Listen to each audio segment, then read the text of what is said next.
शिरोमणि आचार्य गुरुवर विद्यासागर जी महामुनिराज की जय। विद्याकुल शिरोमणि आचार्य श्री समय सागर जी महामुनिराज की जय। श्रमण शिरोमणि निर्यापक महाश्रमण मुनि पुंगव श्री सुधा सागर जी महामुनिराज की जय। समस्त मुनि संघ की जय। हरिवंश पुराण 28वां सर्ग, मृगध्वज और भद्रक भैंसे का चरित्र। जैसे पिछले वर्ष हमको त्रिलोक मंडन हाथी का वर्णन आया था, वैसे इस बार भद्रक भैंसे का चरित्र हरिवंश पुराण में वर्णित है। यह भद्रक भैंसे के विषय में भी आप थोड़ा सा अच्छे से याद रखिएगा। गौतम स्वामी राजा श्रेनिक से कहते हैं कि अब वे वेगवती से रहित तथा पुण्य और पुरुषार्थ से युक्त वसुदेव के आगे के चरित्र को सुने। एक दिन वसुदेव वन में भ्रमण करते हुए तपस्वियों के आश्रम में पहुंचे। वहां उन्होंने देखा कि तपस्वी आपस में राजनीति और युद्ध की कथाएं कर रहे हैं। वसुदेव ने उन्हें समझाया कि तपस्वियों को ऐसे विषयों में आसक्ति नहीं होना चाहिए, क्योंकि तब वही है जिसमें वचन, संयम और आत्म संयम हो। तपस्वियों ने कहा कि वे नवीन दीक्षित है और अभी मुनि धर्म को नहीं जानते। उन्होंने बताया कि श्रीवस्ती नगरी में एनी पुत्र नाम का एक महान राजा है। उसकी अत्यंत सुंदर कन्या प्रियंगु सुंदरी के स्वयंवर के लिए अनेक राजाओं को बुलाया गया था, परंतु उस कन्या ने किसी को भी पति रूप में स्वीकार नहीं किया। इससे क्रोधित होकर अनेक राजाओं ने एनी पुत्र के विरुद्ध युद्ध किया, परंतु एनी पुत्र ने अकेले ही उन सबको पराजित कर दिया। कई राजा युद्ध में मारे गए और शेष राजा भयभीत होकर जंगल में आकर तपस्वी बन गए। उन्होंने वसुदेव से धर्म का उपदेश मांगा। तब वसुदेव ने उन्हें श्रावक और मुनि धर्म का उपदेश दिया, जिससे वे सही साधु मार्ग को समझ सके।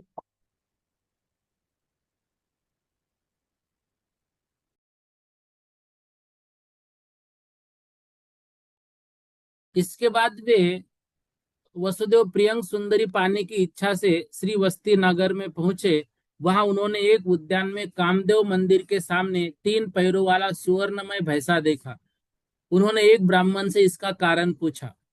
ब्राह्मण ने बताया कि इस नगर में पहले इक्ष्वाकु वंशीय जीत शत्रु राजा राज्य करता था।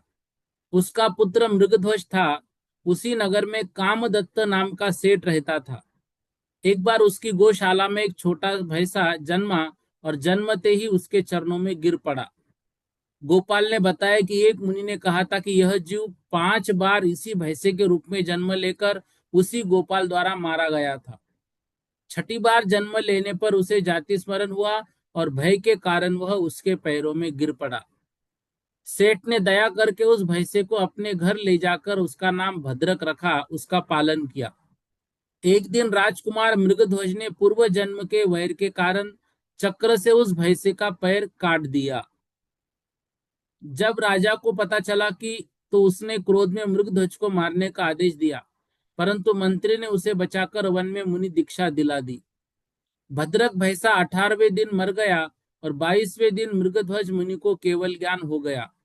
देव और मनुष्यों ने उनकी पूजा की। तब राजा जित शत्रु ने उनसे पूछा कि भैंसे और मृगध्वज का बीच ये वैर क्यों था। मृगध्वज ने मुनि को बताया कि पूर्व जन्म में अलका नगरी में अश्वग्रीव नाम का विद्याधर राजा था और उसका मंत्री हरिश्मश्रु था। हरिश्मश्रु नास्तिक था, केवल प्रत्यक्ष प्रमाण को ही मानता था। वह आत्मा, पुण्य पाप, परलोक और मोक्ष को नहीं मानता था। उसके प्रभाव से राजा अश्वग्रीव ने भी धर्म से विमुख हो गया। बाद में युद्ध में त्रिपृष्ठ नारायण से अश्वग्रीव को और विजय बलभद्र ने हरिश्मश्रु को मार दिया। वे दोनों मरकर 7वें नरक गए। कई जन्मों बाद अश्वग्रीव का जीव मृगध्वज बना और हरिश्मश्रु का जीव भद्रक भैंसा। पूर्व जन्म के क्रोध के संस्कार से मृगध्वज ने उस भैंसे को घायल किया। भैंसा मरकर लोहित नाम का असुर बना और वह भी सभा में उपस्थित था। मृगध्वज ने कहा कि क्रोध का संस्कार जीव को अंधा बना देता है, इसलिए मोक्ष चाहने वालों को क्रोध का त्याग करना चाहिए। यह कथा सुनकर राजा जितशत्रु सहित कई लोगों ने दीक्षा ग्रहण कर ली। देव और मनुष्य सब अपने अपने स्थानों को चले गए और मृगध्वज केवली सिद्ध पद को प्राप्त हुए। गौतम स्वामी ने कहा कि जो भव्यजू मृगध्वज और भद्रक भैंसे की इस कथा का स्मरण करता है, वह जिनेन्द्र भगवान द्वारा बताए गए सम्यक दर्शन की विशुद्धि को प्राप्त करता है। इस तरह से देखो, इसमें ये भद्रक भैंसे की कथा क्या थी ये यहाँ पर दिया हुआ है। मृगध्वज मुनि कैसे बने, मृगध्वज और भद्रक के बीच के वैर का कारण, ये आप अच्छे से याद कर लो, सही गलत, और एक वाक्य में आपको बोला था। बंधुमती और प्रियंगु सुंदरी के लाभ का मृगध्वज केवली और भद्रक महिष की कथा के बाद सेठ कामदत्त नगर में जहां लोगों का अधिक आवागमन होता था, वहां जिन मंदिर के सामने मृगध्वज केवली की प्रतिमा और भैंसी की मूर्ति स्थापित करवाई। इसके साथ ही लोगों के कौतुक के लिए उसी मंदिर में कामदेव और रति की मूर्तियां भी स्थापित करवाई। कामदेव और रति को देखने की उत्सुकता से बहुत से लोग मंदिर आते थे। वहां आने पर मृगध्वज केवली और भैंसे का चरित्र भी सुनते थे, जिससे अनेक लोग जिन धर्म को ओर प्रवृत्त होते थे। इसी कारण वह मंदिर कामदेव मंदिर के नाम से प्रसिद्ध हो गया और जिन धर्म प्राप्ति का कारण बन गया। समय बीतने पर उसी कामदत्त सेठ के वंश में कामदेव नाम का एक सेठ उत्पन्न हुआ। उसकी बंधुमती नाम की अत्यंत रूपवती और यौवन से पूर्ण कन्या थी। जब उसके विवाह का विचार हुआ तो निमित्त ज्ञानी ने कहा कि जो पुरुष कामदेव मंदिर का द्वार खोलकर कामदेव की पूजा करेगा, वही बंधुमती का पति होगा। यह सुनकर वसुदेव कामदेव मंदिर के द्वार पहुंचे। उस मंदिर के द्वार पर 32 अर्घ लाए कुंडियां लगी थी, जिससे उसे खोलना कठिन था, परंतु वसुदेव ने सहज ही खोल दिया, भीतर प्रवेश किया। उन्होंने जिनेन्द्र भगवान की पूजा की और उसके बाद रति सहित कामदेव की पूजा की। उसी समय कामदेव सेठ भी पूजा करने के लिए वहां आया। उसने वसुदेव को देखा और निमित्त ज्ञानी के वचन को सत्य मानकर अत्यंत प्रसन्न हुआ। उसने अपनी सुंदर कन्या बंधुमती का विवाह वसुदेव के साथ कर दिया। यह समाचार शीघ्र ही पूरे नगर में फैल दिया कि कामदेव सेठ को कामदेव के समान तेजस्वी एक अद्भुत जमाता प्राप्त हुआ है। राजा, राजमहल की स्त्रियां और नगरवासी सब लोग वसुदेव को देखने लगे। इसी बीच राजा एनी पुत्र की कन्या प्रियंगु सुंदरी ने भी इस किसी प्रकार वसुदेव को देखा। उन्हें देखते ही उन पर वह अत्यंत मोहित हो गई और भोजन पानी से विरक्त हो गई। उसने अपनी सखी जो बंधुमती को बुलाकर वसुदेव के स्वभाव और चतुरता के बारे में पूछा। भोली बंधुमती ने वसुदेव की चतुरता और गुणों का ऐसा वर्णन किया कि प्रियंगु सुंदरी अत्यंत प्रेम में पड़ गई। अंत में प्रियंगु सुंदरी ने लज्जा त्याग कर द्वारपाल के द्वारा वसुदेव को संदेश भेजा, या तो मेरे साथ मिलन करो या फिर मृत्यु को स्वीकार करो। यह संदेश सुनकर वसुदेव चिंता में पड़ गए, क्योंकि दोनों ही बातें अनुचित थी। अंत में उन्होंने चतुराई से उत्तर भेजा कि कुछ समय प्रतीक्षा करे। प्रियंगु सुंदरी को आशा हो गई कि वसुदेव उससे मिलेंगे। वह रात में अपने मनोरथ की कल्पना करके प्रसन्न होने लगी। एक रात वसुदेव बंधुमती का आलिंगन कर सो रहे थे कि अचानक ज्वलन प्रभा नाम की दिव्य नाग कन्या वहां आई और उन्होंने जगा दिया। उसके शरीर और आभूषणों की आभा से दिशाएं प्रकाशित हो रही थी। उसने विनय पूर्वक वसुदेव को अशोक वाटिका में ले जाकर अपने आने का कारण बताना आरंभ किया। उसने कहा कि चंदन वन नगर में अमोघ दर्शन नाम का राजा था। उसकी रानी चारुमती और पुत्र चारुचंद्र था। उसी नगर में रंगसेना नाम की वेश्या थी, जिसकी पुत्री काम पताका थी। एक बार राजा ने यज्ञ किया और उसमें काम पताका ने नृत्य किया। उसका नृत्य इतना आकर्षक था कि कौशिक ऋषि तक विचलित हो गए। यज्ञ समाप्त होने पर राजकुमार चारुचंद्र ने काम पताका को स्वीकार कर लिया। जब कौशिक ऋषि ने उसे मांगा और नहीं मिला तो उन्होंने क्रोध में कहा, मैं सर्प बनकर भी तुझे मारूंगा। राजा अमोघ दर्शन भयभीत होकर पुत्र का राज्याभिषेक कर स्वयं रानी चारुमती के साथ तपस्वी बन गया। कुछ समय बाद रानी ने ऋषिदत्ता नाम की कन्या को जन्म दिया। ऋषिदत्ता ने मुनिराज से अनुव्रत धारण किया और आगे चलकर वह अत्यंत सुंदर युवती बनी। एक दिन श्रावस्ती के राजा शिलायुध उस आश्रम में आए। ऋषि दत्ता ने उनका अतिथि सत्कार किया और दोनों के बीच आकर्षण उत्पन्न हुआ। कुमकुम दीदी जी, आप प्रश्न बाद में कीजिए, पहले पूरा पढ़ लीजिए। उन्होंने एकांत में संबंध बना लिया। ऋषि दत्ता ने चिंता व्यक्त की कि यदि वह गर्भवती हुई तो क्या होगा। तब शीलायुध ने अपना परिचय दिया कि वह पुत्र होने पर श्रावस्ती आ जाना। राजा लौट गया और कुछ समय बाद ऋषि दत्ता ने पुत्र को जन्म दिया, परंतु प्रसव के बाद उसकी मृत्यु हो गई। सम्यक दर्शन के प्रभाव से वह ज्वलन प्रभा नाम की नागकुमारी बनी। वही नाग कन्या वसुदेव से बात कर रही थी। उसे अवधि ज्ञान प्राप्त था, इसलिए उसने अपने पुत्र की रक्षा की। उसने मृगी का रूप लेकर उसे दूध पिलाया और बड़ा किया। इसी बीच कौशिक ऋषि का जीव सर्प बनकर आया और पिता को डस लिया, पर नाग कन्या ने मंत्र से उन्हें जीवित कर दिया और धर्म का उपदेश देकर उन्हें उत्तम गति दिलाई।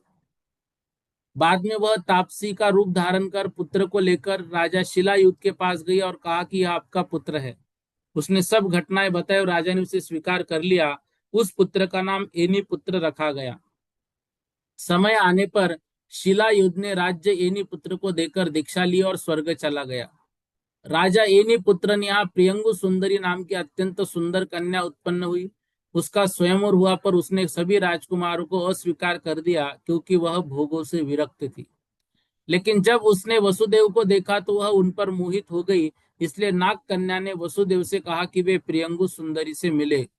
नाग कन्या ने बताया कि राजकुल में भी सभी कार्य उसकी अनुमति से होते हैं, इसलिए उसका दिया हुआ कन्यादान भी वैध है। अगले दिन कामदेव मंदिर में मिलने का संकेत किया और वसुदेव से वर मांगने को कहा। वसुदेव ने कहा, जब मैं तुम्हें स्मरण करूं तुम मेरी सहायता करना। नाग कन्या ने एवं वस्तु कहकर वर दिया और अंतर्धान हो गई। अगली रात वसुदेव कामदेव मंदिर में प्रियंगु सुंदरी से मिले। उसे देखकर प्रियंगु सुंदरी अत्यंत प्रसन्न हुई और दोनों का गंधर्व विवाह हो गया। बाद में जब राजा को पता चला कि देवी ने स्वयं यह मिलन कराया तो बहुत प्रसन्न हुआ और उसने विधुपूर्वक सार्वजनिक विवाह करा दिया। इसके बाद वसुदेव प्रियंगु सुंदरी के साथ वैसे रमन करने लगे जैसे इंद्र इंद्रानी के साथ। बंधुमती और प्रियंगु सुंदरी दोनों ही वसुदेव की सेवा करती थी। वसुदेव श्रावस्ती नगरी में लंबे समय तक सम्मान पूर्वक निवास करते थे। इस तरह से यह वर्णन यहाँ पर पूर्ण हुआ। अब जो अगला सर्ग है 30वां, उसमें कार्तिक पूर्णिमा के दिन लंबे समय तक क्रीड़ा करने के कारण अत्यंत थके हुए कुमार वसुदेव अपनी प्रिय प्रियंगु सुंदरी के साथ गाढ़ आलिंगन में बंधे हुए सुखपूर्वक सो रहे थे। उसी समय किसी कारण उनकी नींद खुल गई। जागते उन्होंने सामने दूसरी लक्ष्मी के समान अत्यंत सुंदर एक कन्या को खड़ा देखा। वसुदेव ने उससे पूछा, हे कमल नेत्री, तुम कौन हो? कन्या ने कहा कि अभी उसके विषय में सब जान जाओगे, और वसुदेव को साथ बाहर चलने को कहा। वसुदेव प्रियंगु सुंदरी का आलिंगन छोड़कर उसके पीछे बाहर चले गए। बाहर जाकर कन्या महल में फर्श पर बैठी और अपने आने का कारण बताने लगी। उसने कहा, विजयार्थ पर्वत की दक्षिण श्रेणी में गांधार देश का गंध समृद्ध नगर है। वह गंधार नाम का राजा और उसकी प्रिय रानी पृथ्वी रहती है। वह कन्या उन्हीं की पुत्री प्रभावती थी। प्रभावती ने बताया कि एक बार मानस वेग और स्वर्णनाभ नगर में गई थी। वहां उसने मानस वेग की माता अंगारवती, उसकी पुत्री वेगवती का समाचार पूछा। वेगवती की सखियों ने बताया कि जिस प्रकार चंद्रमा का संगम चित्रा नक्षत्र से होता है, उसी प्रकार वेगवती का संगम वसुदेव से हुआ था। उसी नगर में सोमश्री भी रहती थी, जिसका आभूषण केवल शुद्ध शील था और जो वसुदेव का नाम ही अपना आहार मानती थी। वियोग के कारण उसके गाल पीले पड़ गए थे और उसके बाल बिखर कर उसके मुख पर लटक गए थे। सोमश्री ने प्रभावती द्वारा वसुदेव के लिए संदेश भेजा था कि आर्यपुत्र, मैं शत्रु के घर में होते हुए भी शील रूप किले के भीतर सुरक्षित हूँ, पर कब तक यहाँ रहूंगी? शत्रु की माता मुझे पुत्री की तरह डांटती हुई रक्षा कर रही है, इसलिए अभी जीवित हूँ। हे प्राणनाथ, शीघ्र आकर मुझे यहाँ से छुड़ाइए। कहीं ऐसा ना हो कि निरंतर वियोग सहते सहते मेरी मृत्यु ही हो जाए। यह संदेश सुनाकर प्रभावती ने कहा कि अब जो करना है वह वसुदेव के ऊपर निर्भर है। उसने यह भी कहा कि यदि वसुदेव चाहे तो उन्हें उन्हें क्षण मात्र में उस पर्वत पर पहुंचा सकती है। वसुदेव ने प्रभावती से कहा कि वह शीघ्र सोमश्री के पास पहुंचा दे। प्रभावती ने अपनी विद्या के प्रभाव से वसुदेव को लेकर आकाश में उड़ान भरी और वे दोनों शीघ्र ही स्वर्णनाभपुर नगर पहुंच गए। वहां प्रभावती ने गुप्त रूप से वसुदेव को सोमश्री के घर पहुंचा दिया। सोमश्री विरह के कारण अत्यंत दुबली और पीली पड़ गई थी। उसके बिखरे हुए बाल उसके मुख पर लटक रहे थे। उसका रूप मानो भैरव से ढकी कमलिनी से जैसा प्रतीत हो रहा था। वह अपने पति के दर्शन की प्रतीक्षा में वेणी बांधे बैठी थी। तांबुल न खाने के कारण उसके अधर भी फीके पड़े थे। वसुदेव को देखते ही सोमश्री खड़ी हुई और दोनों में अत्यंत प्रेम से एक दूसरे का आलिंगन किया। ऐसा प्रतीत होता था मानो पुनः वियोग से भय के एकाकार हो गए हो। सोमश्री ने अपनी सखी प्रभावती का भी आदरपूर्वक अभिनंदन किया, परंतु वसुदेव के आने का रहस्य प्रकट न हो जाए इसलिए प्रभावती ने अपनी विद्या से वसुदेव को अपने रूप में बदल दिया और स्वयं वहां से चली गई। इस प्रकार रूप बदलकर वसुदेव कई दिन तक सोमश्री के साथ रहने लगे। एक दिन सोमश्री जल्दी जाग गई और उसने वसुदेव को वास्तविक रूप में देखा। शत्रु के भय से वह रोने लगी। वसुदेव ने उसे समझाया कि विद्याओं का स्वभाव ऐसा होता है कि वे सोते समय शरीर को छोड़ देती है और जागने पर पुनः लौट आती है। फिर उन्होंने पुनः अपना रूप बदल लिया। परंतु एक दिन मानस वेग ने किसी प्रकार वसुदेव को देख लिया। यह शिकायत लेकर वैजयंती नगरी के राजा बल सिंह के पास गया कि वसुदेव उसकी स्त्री सोमश्री के साथ छल पूर्वक रह रहे हैं। राजा बलसिंह न्यायप्रिय था। उसने जांच की और मानस वेग की शिकायत असत्य सिद्ध हुई। इससे लज्जित होकर मानस वेग ने युद्ध का निश्चय किया। युद्ध होने पर कई विद्याधर वसुदेव के पक्ष में खड़े हो गए। वेगवती की माता ने वसुदेव को दिव्य धनुष और दो तरकस भर बांध दिए। प्रभावती ने उन्हें प्रज्ञप्ति विद्या प्रदान की। इस विद्या के प्रभाव से वसुदेव ने युद्ध में मानस वेग को शीघ्र ही बांध लिया। मानस वेग की माता ने अपने पुत्र के लिए भिक्षा मांगी। वसुदेव दयालु थे, इसलिए उन्होंने उसे छोड़ दिया। इस घटना के बाद मानस वेग वसुदेव का घनिष्ठ मित्र बन गया और वह विमान द्वारा वसुदेव और सोमश्री को उनके इच्छित स्थान महापुर तक पहुंचा आया। एक समय वसुदेव के शत्रु त्रिशिखर का पुत्र सुपूर्व सूर्पक घोड़े का रूप बनाकर उन्हें उठा ले आया और आकाश से नीचे गिरा दिया। वसुदेव गंगा नदी में जा गिरे और वहां से एक तपस्वियों के आश्रम में पहुंचे। वहां उन्होंने एक स्त्री को देखा जो मनुष्यों की हड्डियों की माला पहने पागल की तरह घूम रही थी। पूछने पर ज्ञात हुआ कि वह राजा जरासंध की पुत्री केतुमती है, जो जीत शत्रु राजा को ब्याही गई थी। एक मंत्रवादी साधु ने उसे अपने वश में कर लिया था। उसकी मृत्यु के बाद वह पिशाच के प्रभाव से पागल हो गई थी और उसकी हड्डियां की माला पहनकर घूम। वसुदेव को उस पर दया आई और उन्होंने अपने मित्रों मंत्रों से उस पिशाच को वश में कर लिया। लेकिन जरासंध के लोगों ने वसुदेव को पकड़ लिया, क्योंकि भविष्यवाणी थी कि जो केतुमती के पिशाच को दूर करेगा वह जरासंध को मारने वाले शत्रु का पिता होगा। इसलिए उसे मारने के लिए ले जाया गया। परंतु वध से पहले एक विद्याधर आकर वसुदेव को आकाश में उठा ले गया। उस विद्याधर ने कहा कि प्रभावती का पितामह भगीरथ है और वसुदेव के मनोरथ को पूर्ण करने आया है। वो वसुदेव को वज्रात पर्वत पर स्थित गंध समृद्ध नगर ले गया। वहां प्रभावती के पिता और बंधुजनों ने शुभ मुहूर्त में वसुदेव और प्रभावती का विवाह करा दिया। दोनों में पहले से एक दूसरे के प्रति अनुरक्त थे, इसलिए विवाह के बाद आनंद पूर्वक भोगों का उपभोग करने लगे।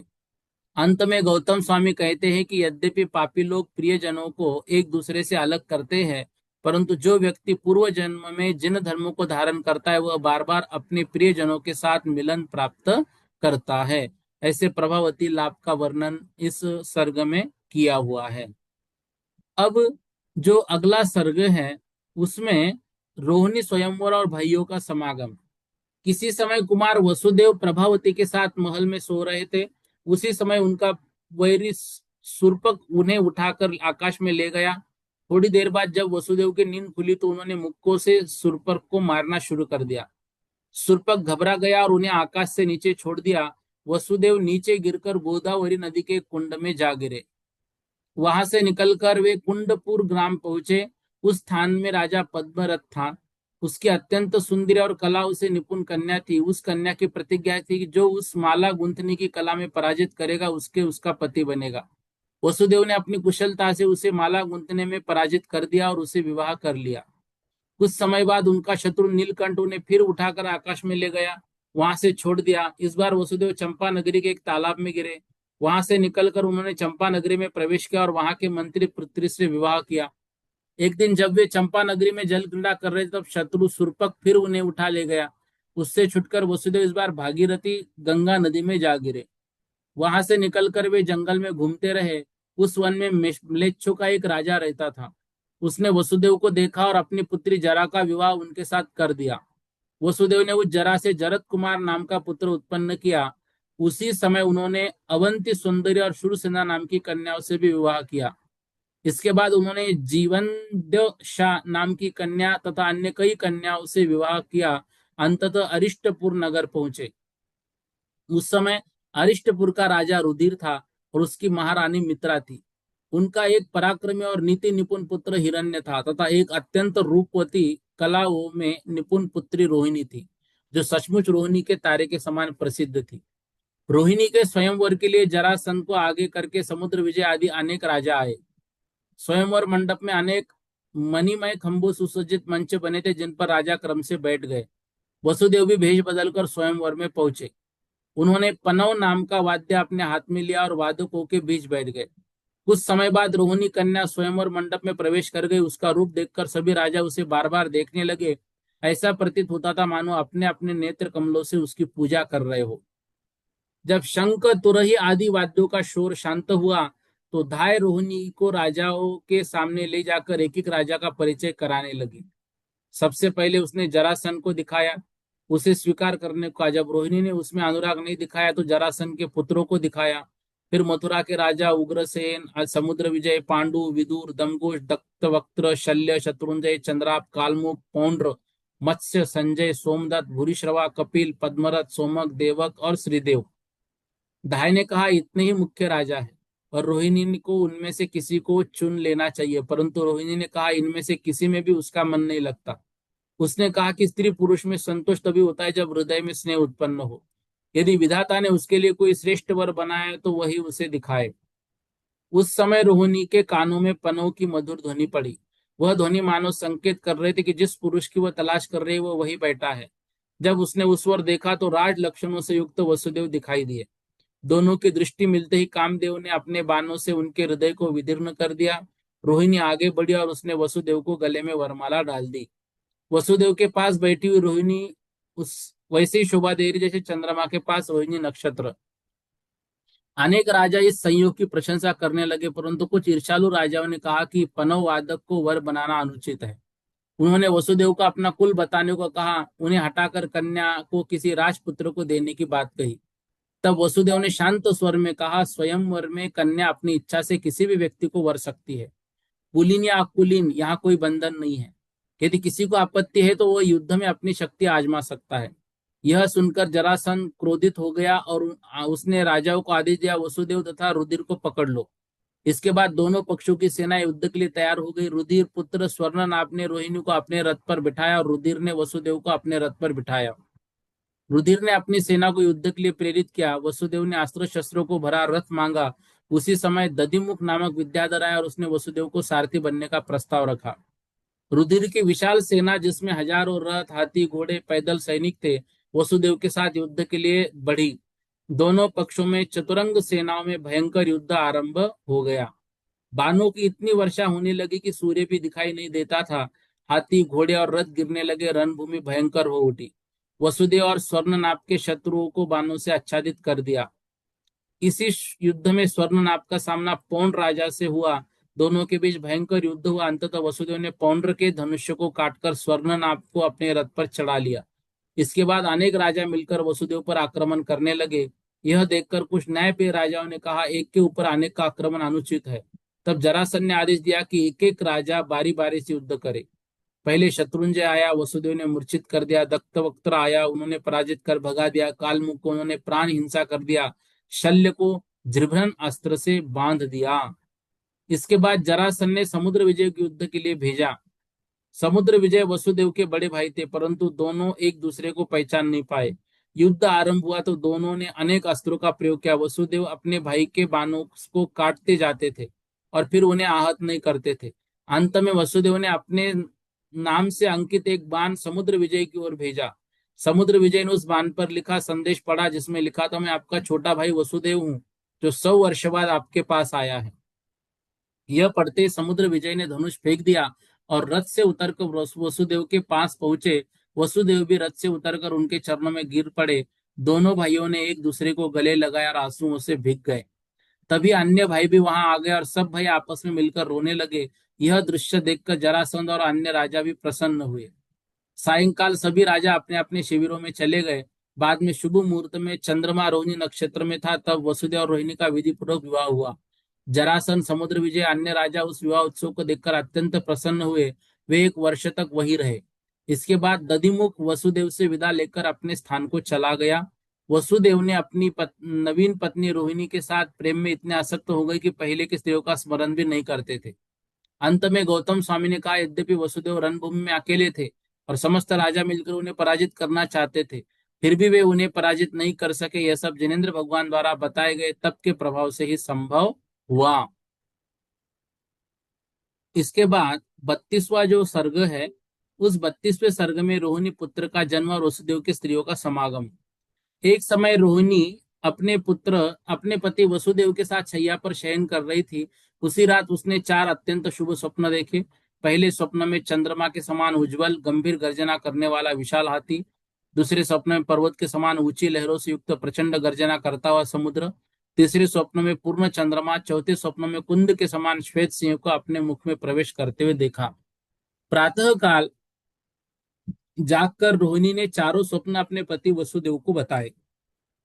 वसुदेव ने उनका शुभ फल बताते हुए कहा कि शीघ्र ही उसे एक ऐसा पुत्र प्राप्त होगा जो धीर वीर अलंप्य चंद्रमा के समान हो, तेजस्वी अद्वितीय पराक्रमी, पृथ्वी का स्वामी और जनता का प्रिय होगा।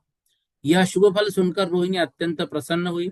उसी समय महाशुक्र स्वर्ग के महासामानिक देव वहां से च्युत होकर रोहिणी गर्भ में स्थित हुए, जैसे पृथ्वी के गर्भ में उत्तम मणि स्थित होता था। समय आने पर रोहिणी ने सभी दोहले पूर्ण किए। 9 माह पूर्ण होने पर उसने शुभ नक्षत्र में चंद्रमा के समान सुंदर पुत्र को जन्म दिया। उस समय जरासंध सहित अनेक राजा जो एक वर्ष से राजा रुधिर के यहाँ ठहरे हुए थे, उस बालक के जन्मोत्सव को देखकर अत्यंत प्रसन्न हुए। राजा रुधिर के सत्कार के बाद अपने अपने राज्यों में लौट गए। वह बालक अत्यंत सुंदर था। पृथ्वी पर उसका नाम राम प्रसिद्ध हुआ। वह माता पिता तथा बंधुजनों की प्रसन्नता बढ़ाते हुए दिन प्रतिदिन बढ़ने लगा। कुछ समय बाद एक दिन समुद्र विजय और अन्य भाई राजा रुधिर के श्री मंडप में बैठे थे। उसी समय एक दिव्य विद्याधरी आकाश से उतरकर वहां आई। उसने सबको अभिनंदन किया और आसन ग्रहण किया। फिर उसने वसुदेव से कहा कि उनकी पत्नी वेगवती और उनकी पुत्री बालचंद्रा उनके दर्शन की इच्छा कर रही है। बालचंद्रा के प्राण वसुदेव में लगे, इसलिए वो शीघ्र जाकर उसे विवाह कर संतुष्ट करे। यह सुनकर वसुदेव ने अपने बड़े भाई समुद्रिक विजय की ओर देखा। समुद्र विजय ने उनके मन का अभिप्राय समझकर उन्हें जाने की अनुमति दी। विद्याधरी वसुदेव को लेकर गगन वल्लभपुर पहुंची और समुद्र विजय आदि राजा शौर्यपुर लौट गए। वहां वसुदेव ने अपनी प्रिय वेगवती से मिलकर पूर्ण चंद्र के समान मुख वाली बालचंद्रा से विवाह किया। विवाह के बाद वसुदेव कुछ समय तक बालचंद्र और वेगवती के साथ सुखपूर्वक वहीं रहे। कुछ समय बाद वसुदेव ने दोनों स्त्रियों के साथ शौर्यपुर लौटने की इच्छा प्रकट की।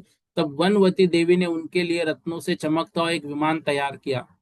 बालचंद्रा के पिता कांचन दृष्ट और वेगवती के भाई मानस वेग ने परिवार सहित बालचंद्रा और वेगवती को वसुदेव को सौंप दिया। वसुदेव दोनों स्त्रियों को लेकर विमान से अरिंजयपुर पहुंचे और वहां विद्युत वेग से मिले। इसके बाद मदन वेगा और उसके पुत्र अनावृष्णि को लेकर विमान से आगे चले। फिर गंध समृद्ध नगर पहुंचे, वहां प्रभावती से मिले। प्रभावती को भी साथ लेकर असित सर्प पर्वत नगर पहुंचे, वहां नील यशा से मिले। इसके बाद वे उसे साथ लेकर किन्नरोद्रिक नगर पहुंचे और वहां श्यामा नाम की स्त्री को प्रसन्न किया। फिर श्यामा के साथ लेकर श्रावस्ती पहुंचे और वहां प्रियंगु सुंदर और बंधुमती को साथ लिया। फिर महापुर पहुंचे और सोमश्री और इरलावर्धन पहुंच गए। वहां से रत्नावती और भद्रिलपुर पहुंचे, चारों हसीनों को साथ लिया। उसके पुत्र पौंड्र को वहीं स्थापित कर जयपुर गए। वहां अश्वसेना और शालग्रह नगर पहुंचे, वहां पद्मावती को और वेदसामपुर पहुंचे, वहां अपने पुत्र कपिल का राज्याभिषेक कर कपिला को साथ लिया। अचल ग्राम पहुंचे, वहां मित्र श्री को लेकर तिल वस्तु गए। वहां 500 कन्याओं को ग्रहण कर गिरितट नगर पहुंचे। वहां से सोमश्री को लेकर चंपापुरी पहुंचे। वहां से मंत्री की पुत्री तथा गंधर्व सेना को लेकर विजय खेट पहुंचे। वहां अपने पुत्र अकर दृष्टि से मिलकर विजय सेना को साथ लिया। कुलपुर पहुंचे, वहां से पद्मश्री, अवंती सुंदरी, शुर सेना, जरा, जीवन दंशा तथा अपने अन्य स्त्रियों को साथ लेकर शीघ्रगामी विमान से वापस लौटे। उनका वह विमान अत्यंत सुंदर संगीत से युक्त सूर्य के विमान के समान तेजस्वी और शीघ्र श्योरपुर पहुंच गया। वसुदेव के आगमन का समाचार वनवती देवी ने पहले ही जाकर राजा समुद्र विजय को दे दिया, जिससे वे अत्यंत प्रसन्न हुए। समुद्र विजय ने नगर को सजाकर बंधुजनों सहित वसुदेव का स्वागत करने के लिए प्रस्थान किया। वसुदेव ने विमान से उतरकर अपने बड़े भाइयों और गुरुजनों का प्रणाम किया। नगर वासियों ने भी प्रेम पूर्वक उनका स्वागत किया। शिवा आदि महारानियां वसुदेव को देखकर हर्ष के आंसू बहाने लगी, उन्हें आलिंगन कर आकाश की ओर देखकर आशीर्वाद देने लगी।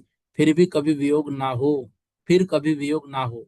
वसुदेव ने भी उपस्थित जनता का सम्मान किया और सभी लोग उनका आदर करने लगे। इसके बाद वसुदेव शौर्यपुर में अपनी स्त्री और भाइयों के साथ सुखपूर्वक रहने लगे। वनवती देवी भी समुद्र विजय और वसुदेव को देखकर प्रसन्न हुई और उनसे अनुमति लेकर अपने स्थान को चली गई। शौर्यपुर के लोग वसुदेव के पराक्रम, उदारता, वैभव, तेज को देखकर अत्यंत संतुष्ट होते थे। कहते थे कि यह सब पूर्व जन्म में अर्जित जैन धर्म की महिमा का फल है। इतना तो है कि जैनेन्द्र भगवान की सेवा में हम लगे रहेंगे तो निश्चित रूप से संकट में भी हमारा भला होता जाएगा। अब इसके बाद राजा वसुदेव सूर्यपुर में रहने लगे। वहां आने वाले श्रेष्ठ राजपुत्रों को शस्त्र विद्या का उपदेश देने लगे। एक दिन वसुदेव अपने शिष्यों कंस आदि के साथ राजा जरासंध को देखने की इच्छा से राजगृह नगर में पहुंचे। उस समय राजगृह नगर के बाहर आए हुए अनेक राजाओं से भरा होता। उसी समय एक घोषणा की जा रही थी कि जिसे वसुदेव ने भी सुना। घोषणा में कहा गया था कि सिंहपुर का राजा सिंहरथ अत्यंत उद्दंड और पराक्रमी है। वह सिंहों द्वारा खींचे जाने वाले रथ पर सवारी करता है। जो कोई उसे जीवित पकड़कर जरासंध के सामने लाएगा वही महान शूरवीर माना जाएगा। उस वीर को सम्मान तो मिलेगा ही, साथ ही जरासंध की अपनी अद्वितीय सुंदरी पुत्री जीवदंशा का विवाह उसके साथ करेगा। यह घोषणा सुनकर वीर रस से भरे वसुदेव ने अपने शिष्य कंस से प्रतिज्ञा स्वरूप पताका उठवाई। सिंहरथ। इसके बाद वसुदेव कंस को साथ लेकर विद्या से निर्मित सिंहों के रथ पर सवार होकर सिंहपुर पहुंचे। वहां राजा सिंहरथ भी सिंहों के रथ पर बैठकर युद्ध के लिए सामने आया। वसुदेव ने अपने बाणों से उसके सिंहों की रास काट दी, जिससे वह सिंह भाग गए। उसी समय कंस ने उछलकर सिंह रथ को बांध लिया। कंस की चतुरता देखकर वसुदेव ने उसे वर मांगने को कहा, परंतु कंस ने कहा वह वर अभी वसुदेव के पास ही धरोहर है। इसके बाद बंधे हुए सिंहरथ को लेकर जरासंध के पास पहुंचे। शत्रु को सामने देखकर जरासंध अत्यंत प्रसन्न हुआ और उसने वसुदेव को अपनी पुत्री जीवन दशा के साथ विवाह करने को कहा। परंतु वसुदेव ने कहा शत्रु को पकड़ने वाला कंस है, वे नहीं। कंस की वास्तविक उत्पत्ति। जरासंध ने कंस की उसकी जाति पूछी। कंस ने कहा उसकी माता मंजोदरी कौशाम्बी में रहती है और मदिरा बनाने का काम करती है। कंस के रूप और तेज को देखकर जरासंध को विश्वास नहीं हुआ वह मदिरा निर्माता की संतान है। उसने मंजोदरी को बुलवाया। वह एक मंजूषा और एक मुद्रिका लेकर आई। उसने बताया कि उसे यह बालक यमुना नदी में बहती हुई मंजूषा में मिला था। दया आने पर उसने उसका पालन पोषण किया। मंजूषा खोलने पर उसमें लिखी हुई मुद्रिका मिली, जिसमें लिखा था कि यह मथुरा के राजा उग्रसेन और रानी पद्मावती का पुत्र है। गर्भ से ही अत्यंत उग्र होने के कारण उसे नदी में छोड़ दिया गया था। यह पढ़कर जरासंध समझ गया कि कंस उसका भांजा है, इसलिए उसने अपनी पुत्री जीवदंशा का विवाह कंस से कर दिया। यह जानकर उसे जन्म लेते ही त्याग दिया गया था। कंस क्रोधित हो गया। उसने जरासंध से मथुरा का राज्य मांगा और उसे प्राप्त कर लिया। फिर जीवदंशा के साथ मथुरा गया। वहां जाकर उसने अपने पिता उग्रसेन से युद्ध किया, उन्हें बंदी बना लिया। उसने उग्रसेन को नगर के मुख्य द्वार के ऊपर कैद कर दिया। कंस वसुदेव का उपकार मानता था और उन्हें अपना गुरु समझता था। एक दिन वह वसुदेव को मथुरा ले आया और गुरु दक्षिणा के रूप में अपनी बहन देवकी का विवाह उनसे कर दिया। इसके बाद वसुदेव देवकी के साथ मथुरा में रहने लगे। कंस शूरसेन देश की राजधानी मथुरा शासन करने लगा। एक दिन कंस के बड़े भाई अतिमुक्तक मुनि आहार के समय राजमहल में आए। उस समय कंस की पत्नी जीवन दशा ने हंसी मजाक करते हुए देवकी की ओर संकेत कर कहा यह देवकी आनंद वस्त्र है। यह सुनकर मुनिराज ने कहा हंसी मूर्खता है, क्योंकि देवकी का पुत्र कंस और उसके पिता का वध करेगा। यह भविष्यवाणी सुनकर जीवन दशा भयभीत हो गई और उसने कंस को सब बता दिया। कंस को भी भय हुआ। वो वसुदेव के पास गया और विनय पूर्वक वर मांगने लगा। उसने कहा कि जो वर उससे पहले मांगा था वो आप देना चाहिए। देवकी की प्रसूति उसके ही घर में हो। वसुदेव इस षड्यंत्र का पता नहीं था, इसलिए उन्होंने यह वर दे दिया। बाद में जब उन्हें इस रहस्य का पता चला तो अत्यंत दुखी हुए। वे देवकी के साथ चारण रतिधारी अति मुक्तक मुनि के पास गया और उनसे पूछा कि कंस ने ऐसा कौन सा कर्म किया जिससे वह अपने पिता का शत्रु बन गया और उनका पुत्र उसे क्यों मारेगा। मुनि ने बताया कि पहले मथुरा में वशिष्ठ नाम का एक तापस रहता था जो पंचाग्नि तप करता था। एक दिन जिंदा सेठ की दासी प्रियंगुलितिका ने उसे नमस्कार नहीं किया, उसे धीवर कह दिया। क्रोधित होकर राजा उग्रसेन के पास शिकायत करने गया। जांच करने पर पता चला कि उसकी जटाओं में छोटी छोटी मछलियां फंसी थी, जिससे उसका ढोंग प्रकट हो गया। अपमानित होकर वह बनारस चला गया।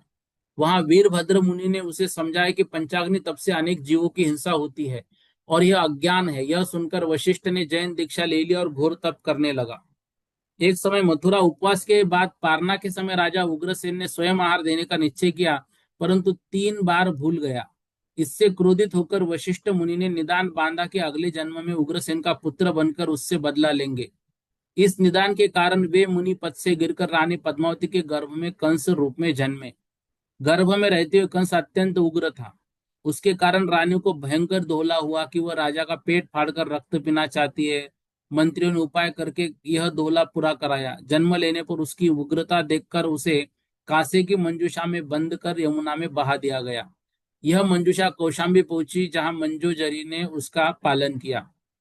इसके बाद मुनि ने बताया कि वसुदेव का 7वां पुत्र महान वीर होगा और कंस का वध करेगा। पहले मथुरा में भानु नाम का एक सेठ था जिसकी पत्नी यमुना थी। उनके 7 पुत्र थे, सुभानु, भानुकीर्ति, भानुसेन, शूर व सूरदेव, शूरदत्त और शूरसेन। इन सातों ने जुआ और व्यसनों में धन नष्ट कर दिया और चोरी करने लगे। एक घटना के बाद वे विरक्त होकर वर धर्म मुनि से दीक्षित हुए। बाद में उनकी स्त्रियां भी दीक्षित हुई। सातों मुनि समाधि से मरकर देव हुए। बाद में कई जन्मों बाद फिर वे मनुष्य के रूप में उत्पन्न हुए। अंततः देवकी के 6 पुत्र और 7वां पुत्र नारायण बने। देवकी के 6 पुत्रों के नाम इसमें दिए हैं। ये सभी आगे चलकर भगवान नेमिनाथ के शिष्य बनकर मोक्ष प्राप्त करेंगे। 7वां पुत्र अत्यंत वीर होगा और भरत क्षेत्र का 9वां नारायण बनेगा। यह सब सुनकर वसुदेव ने कंस के प्रति बाह्य मित्रता तो बनाए रखी, परंतु भीतर से उससे विरक्त हो गए। देवकी और अपने पुत्रों के पूर्वभूत तथा वर्तमान चरित्र को सुनकर वे अत्यंत प्रसन्न हुए। एक और सर्ग पढ़ लेते हैं। गौतम स्वामी ने राजा श्रेनिक से कहा कि जब कुमार वसुदेव ने यह सुना कि उनके वंश में तीर्थंकर भगवान उत्पन्न होंगे, तब वे अत्यंत प्रसन्न हुए। उन्होंने अति मुक्तक मुनिराज को प्रणाम कर विनय पूर्वक पूछा कि हरिवंश के तिलक स्वरूप जिनेन्द्र भगवान का चरित्र कैसा होगा। तब अति मुक्तक मुनिराज ने उनका पूर्व चरित्र विस्तार से बताना आरंभ किया। जम्बू द्वीप के विदेह क्षेत्र में सीतोदा नदी के दक्षिण तट पर सुपद्मा नाम का एक देश, उसमें सिंहपुर नाम का नगर था, जहां अरहत दास नाम का योग्य राजा राज्य करता था। उसकी पत्नी जिनदत्ता जिनेन्द्र भगवान की महापूजा करने वाली धर्मपरायण रानी थी। एक समय रानी ने लक्ष्मी, हाथी, सिंह, सूर्य और चंद्रमा ये 5 शुभ स्वप्न देखे। उसके बाद एक अत्यंत तेजस्वी पुत्र उत्पन्न हुआ। चूंकि वह कभी किसी से पराजित नहीं होता था, इसलिए उसका नाम अपराजित रखा गया। युवा अवस्था में अपराजित का विवाह प्रीतिमती नाम की गुण संपन्न राजकुमारी से हुआ। उसके साथ 1000 अन्य कन्याएं भी थी जो उससे विविध प्रकार की सेवा और क्रीड़ा में प्रसन्न रखती थी। एक दिन राजा अरहत दास अपने पुत्र के साथ मनोहर वन में जाकर देवों द्वारा पूजित विमल वाहन जिनेन्द्र की वंदना करने गया। वहां जिनेन्द्र के उपदेश से प्रभावित होकर अरहत दास ने 500 राजाओं के साथ दीक्षा धारण कर ली। पिता के दीक्षित होने के बाद युवराज अपराजित ने राज्य संभाला और सम्यक दर्शन को धारण किया। कुछ समय बाद उसे समाचार मिला कि गंधमादन पर्वत पर जिनेन्द्र विमल वाहन और उसके पिता अरहत दास दोनों को मोक्ष प्राप्त हो गया है। यह सुनकर अपराजित ने 3 दिन का उपवास कर निर्वाण भक्ति की। एक अवसर पर अपराजित जिन प्रतिमा की पूजा कर मंदिर में बैठा हुआ अपनी रानियों को धर्मोपदेश दे रहा था। उसी समय 2 चारण रिद्धिधारी मुनि आकाश से उतरे। अपराजित ने उनका नमस्कार पूछा कि उन्हें देखकर उसे असाधारण स्नेह क्यों हो रहा है। मुनियों ने बताया कि यह पूर्व भव का संबंध है। पूर्व भव में पश्चिम विदेह क्षेत्र में गण्यपुर नगर में सूर्याप नाम का राजा और उसकी रानी धारिणी रहते थे। उनके 3 पुत्र थे, चिंतागति, मनोगति और चपलगति। उसी समय अरिंजयपुर में अरिंजय राजा प्रीतिमती नामक पुत्री थी। वह अत्यंत विदुषी थी और स्त्री पर्याय से विरक्त रहती थी। उसने अपने पिता से वर मांगा कि उसका विवाह उसी वीर से होगा जो गति युद्ध में विजय प्राप्त करे। गति युद्ध की शर्त थी कि जो मेरु पर्वत की प्रदक्षिणा करके जिनेंद्र की पूजा कर सबसे पहले लौटेगा वही विजेता होगा। चिंतागति, मनोगति और चपल गति तीनों भाई इस प्रतियोगिता में उतरे, परंतु प्रीतिमती ने अपने वेग से उन्हें पीछे छोड़ दिया, स्वयं ही पहले लौट आई। इस विजय के बाद उसने विवाह न करके तपस्विनी बनने का निश्चय किया और निवृत्ति आरिका से पास दीक्षा ली। उन तीनों भाइयों ने दमवर मुनि के पास दीक्षा धारण कर ली। आयु के अंत में वो तीनों महेंद्र स्वर्ग में देव हुए। बाद में वहां से च्युत होकर पृथ्वी पर जन्मे। चिंता गति का जीव आगे चलकर अपराजित राजा बना। दोनों मुनियों ने अपराजित से कहा कि पांचवें भाव में वह भरत क्षेत्र के हरिवंश में अरिष्ट नेमि नामक तीर्थंकर होगा। उसकी आयु अब केवल एक महाशेष है। यह सुनकर अपराजित को अत्यंत वैराग हुआ। उसने 8 दिन तक जिन पूजा की, राज्य अपने पुत्र प्रीतिकर को सौंप दिया, प्रायोग गमन संन्यास धारण किया। 22 दिन तक चारों आराधनाओं के साथ साधना करो अच्युत स्वर्ग में 22 सागर की आयु का इंद्र हुआ। वहां से च्युत होकर नागपुर में श्री चंद्र और श्रीमती के पुत्र सुप्रतिष्ठित के रूप में जन्मा।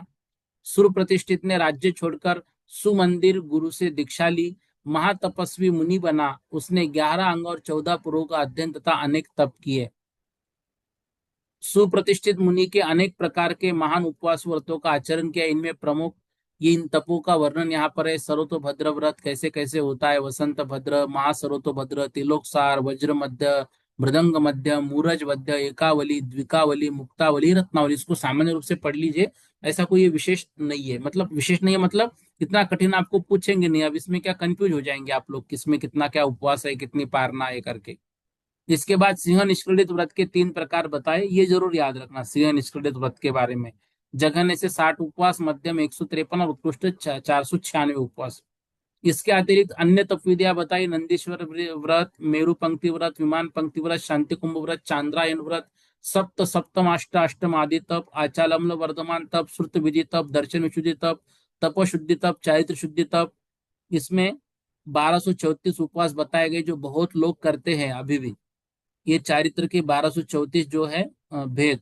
पंच कल्याणक विधि, भावना विधि, दुख हरण विधि, कर्मक्षय विधि, जिनेन्द्र गुण संपत्ति व्रत, दिव्य लक्षण पंक्ति व्रत, धर्म चक्र व्रत, परस्पर कल्याण व्रत।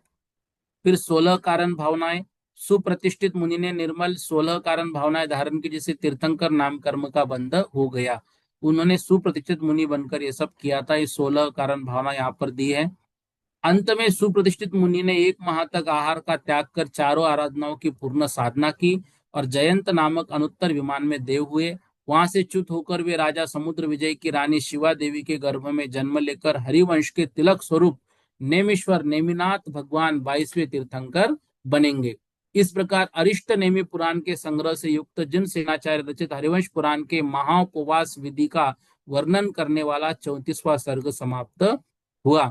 अब देखो यहाँ पर नेमिनाथ भगवान का जो है तो जन्म मतलब किस तरह से क्या है वो सब वर्णन यहाँ पर आएगा। ऐसे 34 सर्ग हमारे हुए। कल हम 35वां सर्ग पढ़ेंगे। आज इतना पढ़ते हैं। जिनके जो भी प्रश्न हो व्हाट्सएप पर भेज दीजिएगा।